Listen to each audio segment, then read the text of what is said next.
కూర్చోండి. పైన కూర్చోండి, పైన.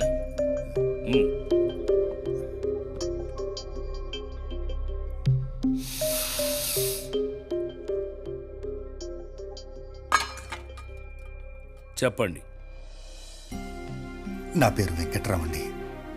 ఈమె నా భార్య సీతమ్మ. మీరు పెద్దవారు, అన్నీ తెలిసినవారు.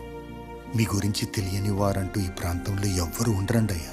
అలాంటి మీరు అమ్మాయి పెళ్లి విషయం మాట్లాడాలి రమ్మనగానే ఉబ్బి తబ్బిబైపోయి పరుగున వచ్చేసామండి అయ్యా. మీతో వియ్యమంటే అంతకంటే అదృష్టం ఇంకేముంటుందండి అయ్యా. వస్తూ మీకోసం ఈ బొమ్మ తీసుకొచ్చామండి అయ్యా.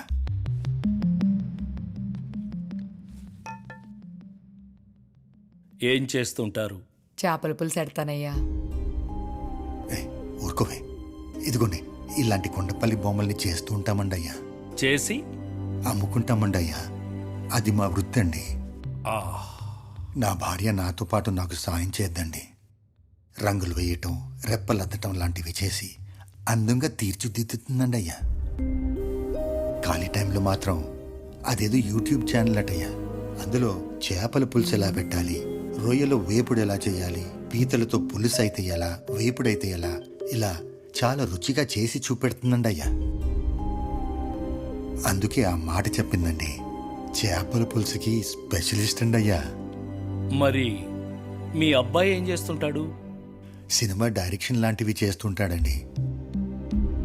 వాడు చాలా తెలివైన వాడండి అయ్యా. మా అబ్బాయిని చెప్పడం కాదు, వాడికి ఒక్క చెడ్డ అలవాటు కూడా లేదండి అయ్యా. క్షణం కూడా ఖాళీగా ఉండడు. టైం దొరికితే చాలు ఏదో ఒకటి రాసేస్తూ ఉంటాడండి.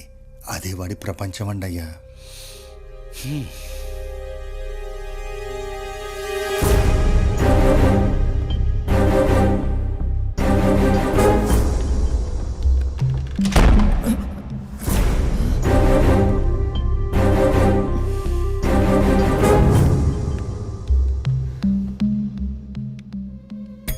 కొండపల్లి బొమ్మలు, కొండపల్లి బొమ్మలు, ఊగుడు బొమ్మలు, లాగుడు బొమ్మలు, పోరి బొమ్మలు, పోరాడు బొమ్మలు.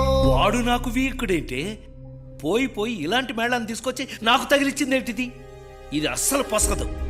వాడేమో కర్ర ముక్కలతో బొమ్మలు చేస్తాడట, వాడి పెళ్ళామేమో వాటికి రంగులేస్తుందట. అవి అమ్మితే గాని వాళ్ళ కుటుంబానికి 4 మెతుకులు నోట్లోకి వెళ్ళవట. ఇలాంటి వాడు నాకు వీయంకుడేంటే 100 ఎకరాల ఆసామిని, ఆర్గానిక్ వెంకటరమణని, ఇంత పెద్ద పేరున్న ఫ్యామిలీ మంది. అలాంటి వాళ్ళతో మనకు వీయమేంటే?